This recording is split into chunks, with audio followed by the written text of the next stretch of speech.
Literature review functions. Now the question arises, what are the specific functions of the literature review that it must perform?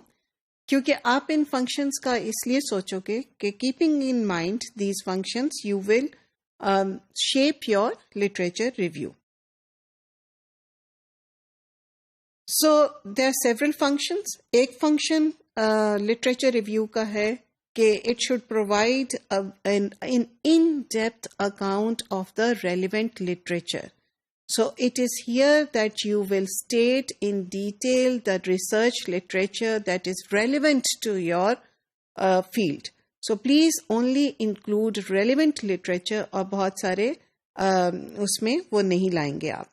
It is an argument or justification of the approach that you will later on use. For instance, अगर आप leadership पे research कर रहे हैं और leadership को explain करने की बहुत सारी theories हैं, तो you will sort of gear the reader towards identifying different theories और फिर उसमें से कहो कि इन theories में क्या flaw है और आप क्या theory कौन से शख्स की या कौन सी theory आप use कर रहे हो, तो ये एक तरह की उसकी एक justification देता है literature review.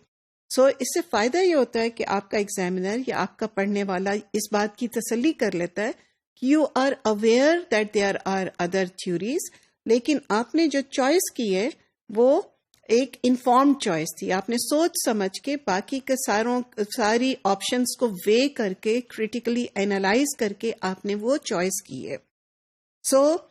इसका मतलब यह है कि लिटरेचर रिव्यू में थोड़ा सा नॉन रिसर्च मटेरियल भी आएगा जिसके अंदर बेसिक थ्योरीज की बात हुई हो या फ्रेमवर्क्स की बात हुई हो या उसकी डिस्कशन हुई हो, और इसके अंदर इसके अलावा रिसर्च मटेरियल भी आएगा. Remember, you are not just reporting relevant research. अगर आप सिर्फ रेलिवेंट रिसर्च को या थ्योरीज को एक के बाद दूसरा रिपोर्ट करते जाएं without a critic, without telling the reader के which theory would you adopt and why, तो उसका फायदा कुछ भी नहीं है. लिटरेचर रिव्यू सिर्फ स्टेट नहीं करता, ये एक क्रिटिक होती है. क्रिटिक आम रीडिंग या रिपोर्ट से इस तरह फर्क होती है कि आप उसके अंदर उसको क्रिटिकली एनालाइज करके अपना ओपिनियन या कमेंट करते हो और आप एक रैशनल देते हो कि आपने एक थ्योरी की जगह दूसरी थ्योरी क्यों इस्तेमाल की. So you have to constantly sort of tell about कि एक पहली वाली थ्योरी में क्या इशू थे और what led you to make this decision towards the second taking up the second theory या third theory. So literature review का एक और फंक्शन ये होता है कि it allows you to identify the gap. So आपने रीडर को कन्विंस किया कि मैंने ये सब रिसर्च या सारे पेपर्स ये पेपर्स देखे हैं और उसके अंदर से इन पेपर्स में कहीं भी उस चीज़ का जिक्र नहीं है जो कि आप करना चाहते हैं, या वो चीज़ अंडर एक्सप्लोर्ड है और या फिर वो चीज़ पाकिस्तानी कॉन्टेक्स्ट में एक्सप्लोर नहीं की गई लेकिन दूसरे कॉन्टेक्स्ट में की गई है. So another main function of the literature review chapter is gap identification. So and also it is functions to give a rationale for studying the thing the way you are studying it. एक rationale बनता है.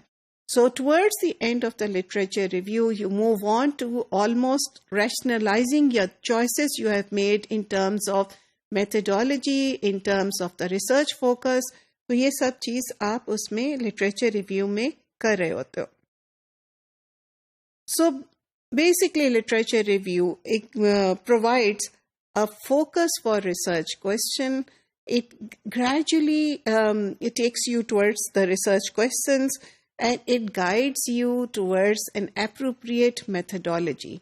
तो जो भी कुछ आप उसके बाद करते हो अपने रिसर्च प्रोसेस के दौरान, तो literature review builds up a defense, builds up a thesis, actually एक आर्ग्यूमेंट बिल्ड करता है कि आपने वो चॉइस क्यों की, ये फोकस, ये जो रिसर्च जिस पे कर रहे हैं टॉपिक पे वो क्यों किया, उसमें सिग्निफिकेंट क्या बात थी और क्या गैप था, और why are you using the methodology that you are using and how will this allow your research to contribute to the existing literature.